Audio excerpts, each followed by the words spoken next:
Welcome to another Bandology performance.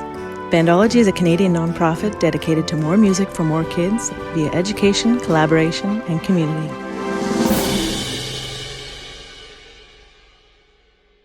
Hi everyone, my name is Lucas and I am the music manager for Bandology.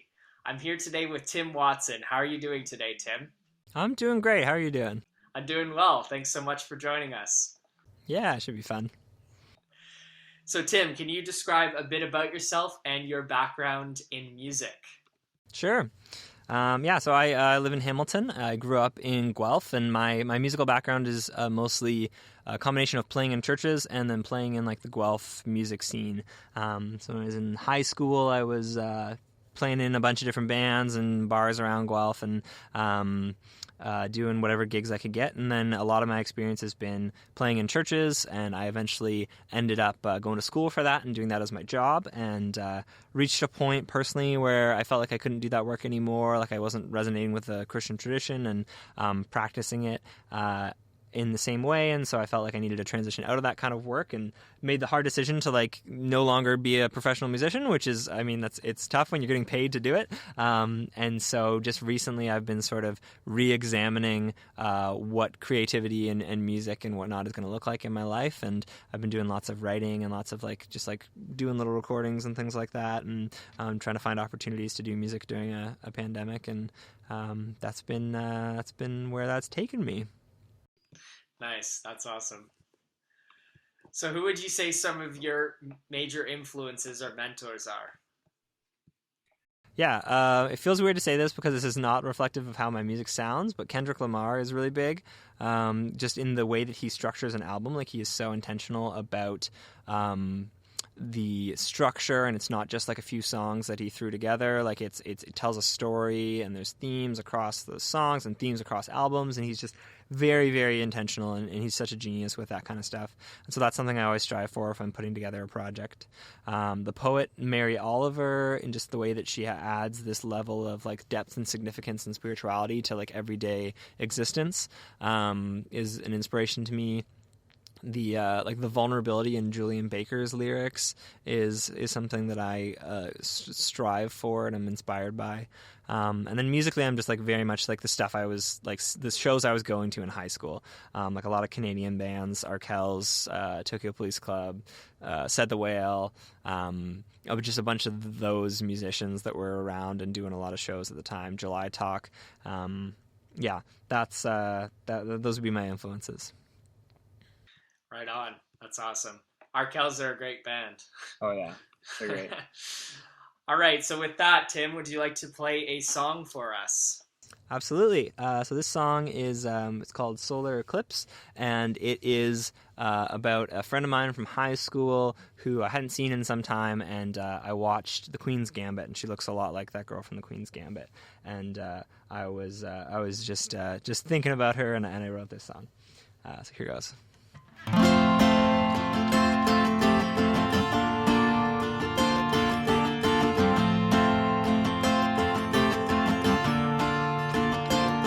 Every time my thoughts swirl for that summer solstice girl, radiant mind and those dancing lips. But I've been on the lunar side, we just keep on passing by. I've been waiting for an eclipse.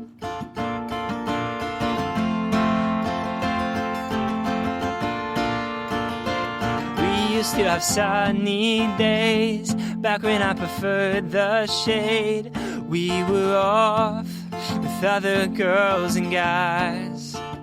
But I see that actress that looks like you. She got me thinking what I would do if we had the chance to watch the sunrise. You're doing alright, and I'm doing just fine. And he seems like a really nice guy. And I hope you don't mind if I tell you that I wish we could have given this a try.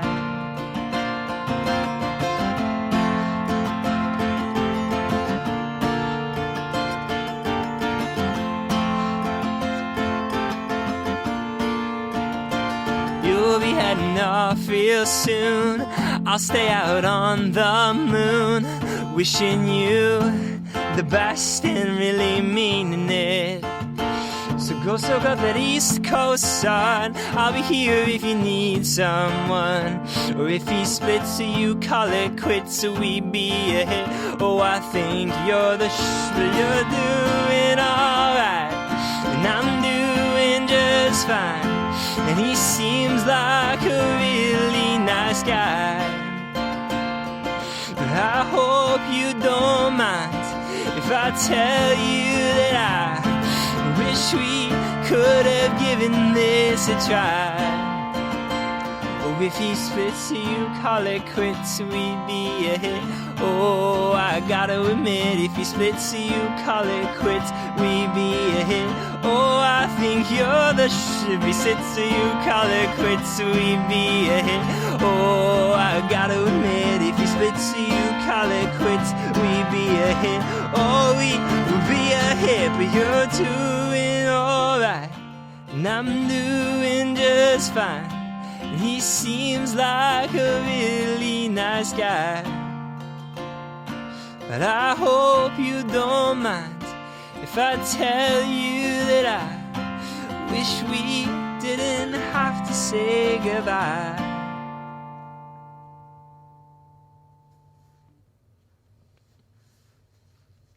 Yeah, right on, Tim. Thanks. Awesome.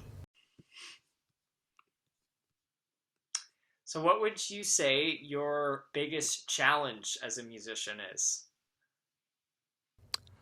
I think like keeping like an element of like fun to music has been a challenge for me in the past, in that it's something I felt like a sense of obligation towards if I was doing it for work, or if it was like, you know, it was the thing that I was doing for school. It felt like, okay, this is like work, and I have to put in the work to do this, and it took a lot of the fun out of it. And so for me, like, something I always have to remind myself of is like, oh yeah, just have fun with this, like just mess around, like just do your thing, and like don't worry so much about the result of that. Yeah, for sure.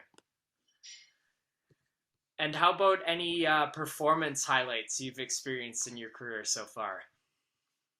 Yeah, I'd say like one of the coolest things, maybe biggest highlight, was like the first few times that I would like play a show playing original music and like see people singing along, like people knowing the words to something that I wrote, was like the coolest thing. And there was one particular time that comes to mind where one of the bands I played in, we had like a female vocalist, and we would write songs where we did this back and forth, and she was off on a trip, and so we were doing a set, and we were just doing the songs that were just me, and someone was like, oh, I'll play this song, and we're like, oh, we can't, she's not here, we don't have someone to sing that part. And then this girl's like, I know all the parts, like just girl in the audience. I was like, oh, okay, and like had her up, and she did great. She's a very, very, very, very good vocalist, and so that was like a very cool moment of like, people actually listen to this and learn these things, and it felt kind of cool. Yeah, nice. That's awesome. All right, so with that, Tim, would you like to play another song for us? Yeah, absolutely. This next song is called Lake Junaluska, and it is about I took a season of life to try to live out of my car and like go on some trips and things like that, just before COVID happened, and that was like a very formative experience, and I learned a lot from it. And so this is kind of the song that I wrote out of that experience.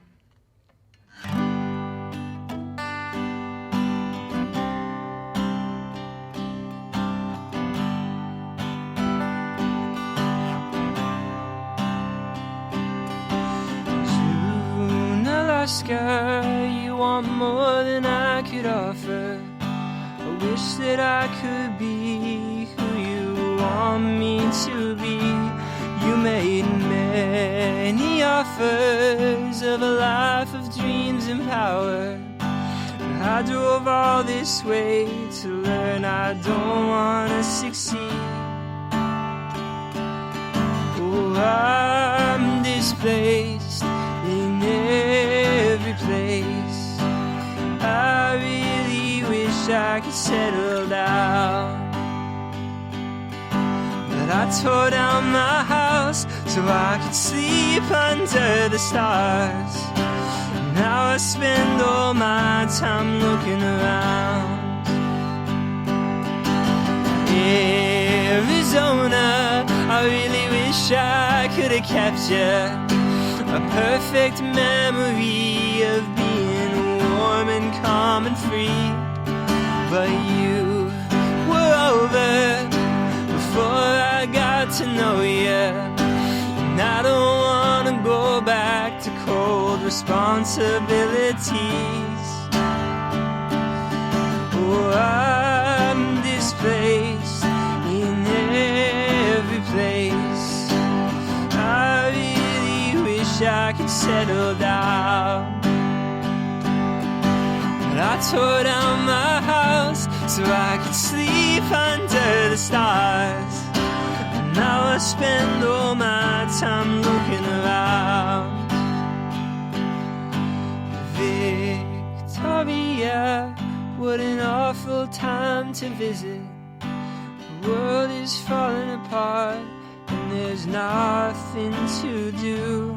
I lost my license and I get headaches in the mountains.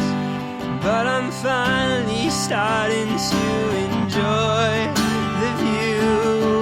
Well, looking around, there's plenty to see. I don't need a home to be happy. Well, looking around, there's plenty to see. Oh, I don't need a home to be happy. But I'm displaced in every place. Maybe I don't need to settle down. Yeah, Tim, that was an awesome song. Nice.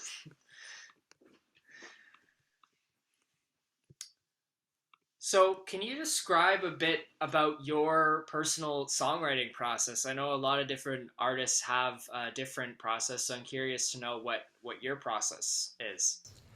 Yeah. So I'm a very lyric first kind of person.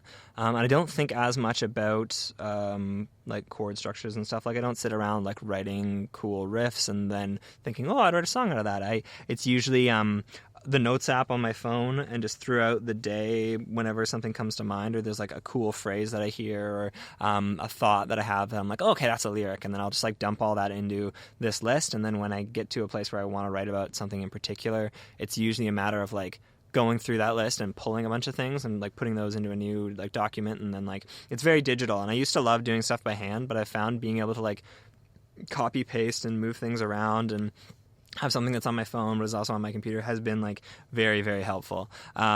So that's generally where I start, is kind of having an idea, and often it's like, okay, I'm going to write a song about this in a few months or a few weeks, and then I let that percolate, and it ideas come to me throughout the day, kind of thing. And then sometimes there's a song that just kind of comes out of nowhere, like that first song, Solar Eclipse, was like falling asleep and thinking about her and wrote it in 20 minutes or whatever. But often it's that kind of collecting little bits and pieces and then putting them together. And then I find that like I'll sort of think of like what's a melody that feels like it fits with what I'm trying to say here, and then I'll find the chords that don't clash with that melody. So very, very lyric first, and then the rest comes together after that, usually.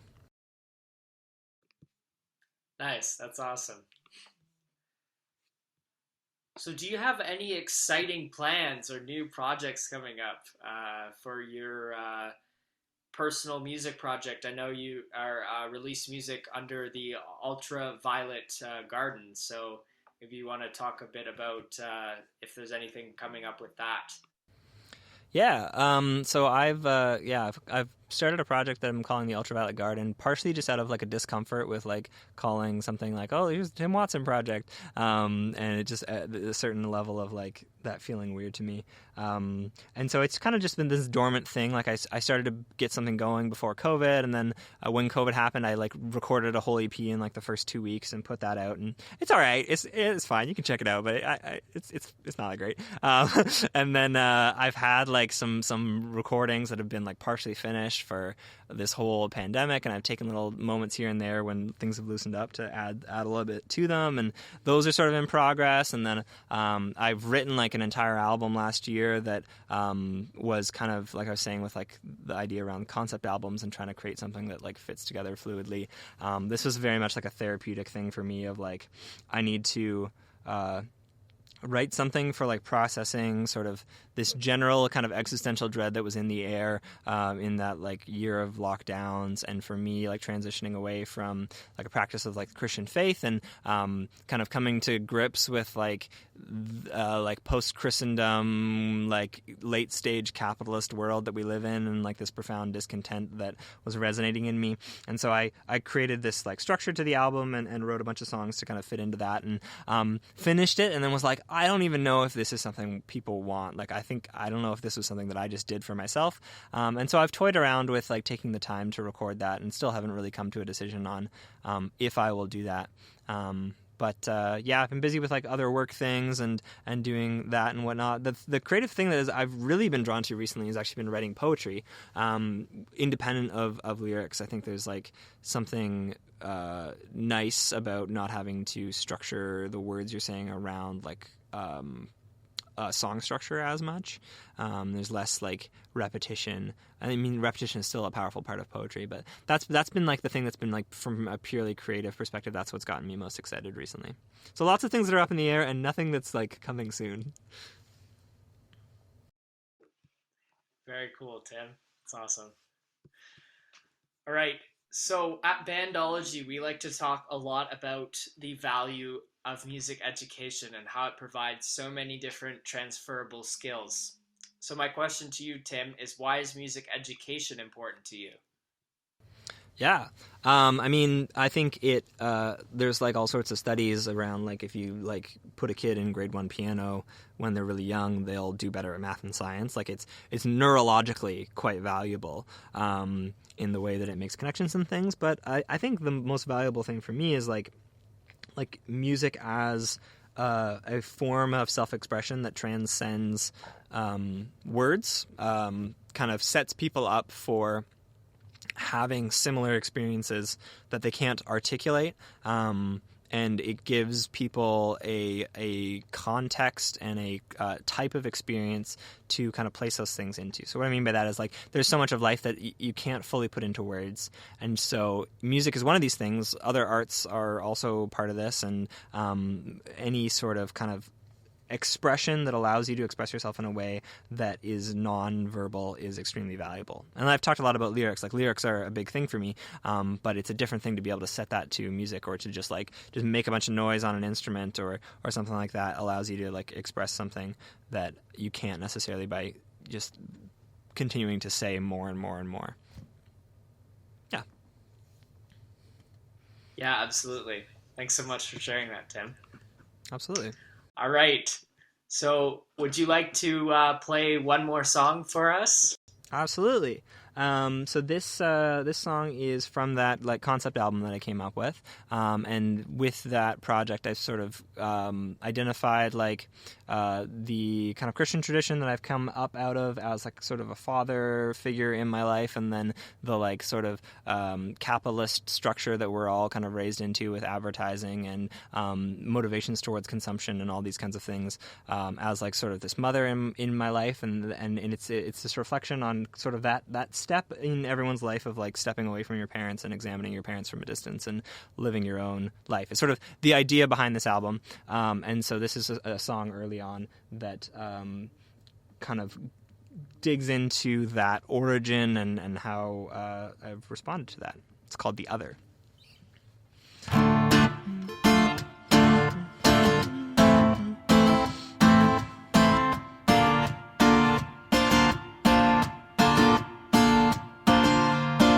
know how to love something that doesn't exist.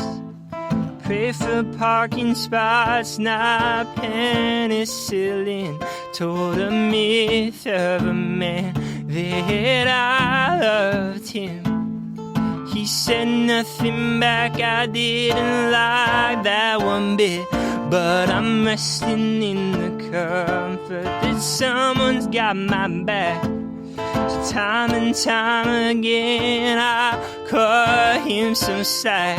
Are we sticking together for the kids? I can't stay together for what we could have been. Oh, there's something I need to do, I'll know it. I don't want to, it feels like we're breaking up. I hear alarms going off and they're waking me up.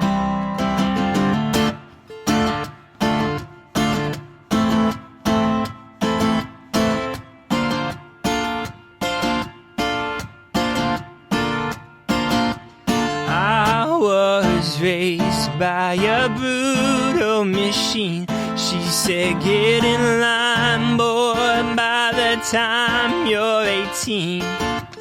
Fit into a box we call society. Heaven and earth forbade impropriety. And there was writing on the walls of the little box saying some would have a little while some have a lot. The machine had my love, I followed her blind. All the while I felt it tugging deep down inside. Oh, it's something I need to do, I'll know it. I don't want to, it feels like we're breaking up. I hear alarms going off and they're waking me up. And she tells me I think too much. He tells me I don't feel enough. They're both pushing me out of touch with my contrarian spirit. Oh, she tells me I think too much. He tells me I don't feel enough.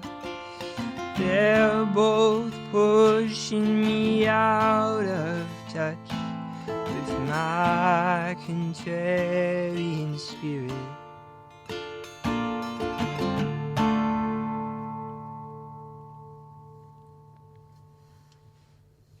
Yeah. Love that. It's awesome. All right. So my last question is to you is, do you have any advice for younger musicians who might be interested in pursuing a career in music? Yeah, absolutely. The thing that comes to mind is because most people will not be able to like immediately make their entire living off of music. So when you're in that phase of like needing to do some other job while doing music, I would say like do the most boring job possible. Like I heard like Einstein like had this like golden year early in his career where he was like a clerk. Like he was just like had this random job that he didn't love, and he like published all of these incredible things during that year, probably just because he was sitting around bored like thinking like get a job that you do not care about at all and that does not require any of your creative energy, because I think you have a very limited amount of creative energy. And that's what I found. Like I've started a job recently that's this very creative thing, and it's like an awesome job. I haven't written any music since I started this job because I use a lot of that creative energy throughout my day, and then I get home and that's not the way that I want to engage, and that's not like what I'm inclined to. So that'd be my pro tip is like get a really boring job, and that'll help. Like seek opportunities to be bored. Like Blaise Pascal, there's this quote that he says like all of man's problems would be solved if we could learn how to sit alone in a room. It's something along those lines. But yeah, being able to just like be as bored as possible is incredible creative fuel, and will motivate you in ways that you wouldn't expect. That's my pro tip. Yeah, that's some great advice, Tim. Thank you. Thanks. All right, so we like to end off our interviews with a set of fast 5 questions. Let's go. All right, so here we go. First question. What is your favorite movie soundtrack? Yep, I thought about this. There's like nostalgic ones, Harry Potter, Pirates of the Caribbean, but musically, my favorite and most compelling movie soundtrack is Man of Steel because of the percussion. Like Hans Zimmer had like 10 drummers in a circle and like recorded this like incredible like percussion in that where they were all like riffing off of each other and like doing these like it's like having a a string section, 1 violin versus like 10 violins is a different sound. So 10 drum kits all going at once. It's so cool, and you just like feel it in your bones. You're rooting for Superman, even though that movie wasn't like exceptional. The soundtrack was. Cool. How about instrument you wish you played? Cello. Definitely cello. I seriously considered like spending all of my money for post-secondary education on like a cello and cello lessons. It's like, yeah, go to school or like just like commit myself to the cello. I've never learned it, and I don't know that I have the time, but I would love to. Yeah, I love the cello. It's so nice. It's so expressive. Dream vacation spot. My brother and sister-in-law just moved to Bolivia, so I think right now if I was going to go on a vacation I would want to visit them in Bolivia, but it's very high altitude, so I think that would be a rough vacation.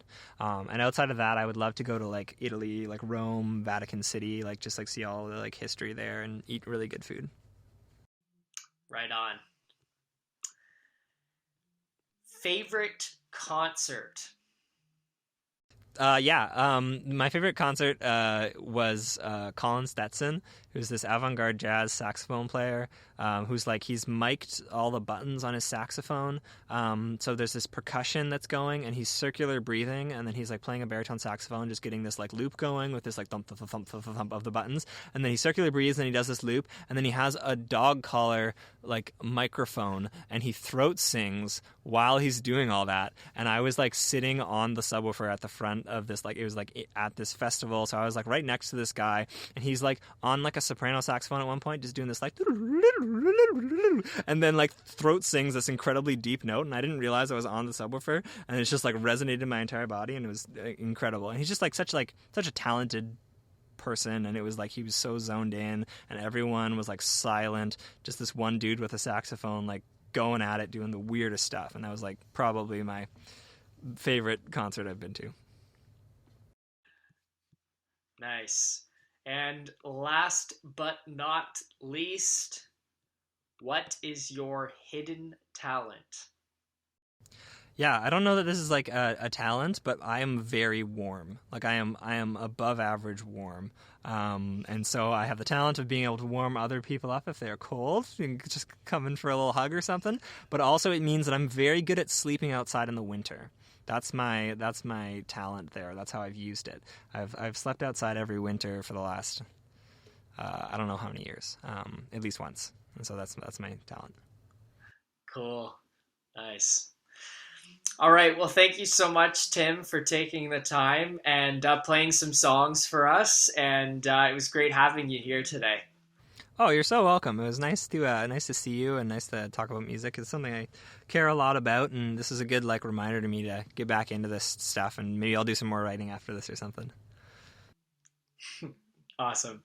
Well, take care, and thanks everybody for watching. Thanks for joining us. If you like what you heard, you can learn more about our organization at bandology.ca, which features information about music education, advocacy and research, and our Play a Gig and Bandcamp programs. Follow us on social media for more videos, performance, and interviews on Facebook, Instagram, and YouTube.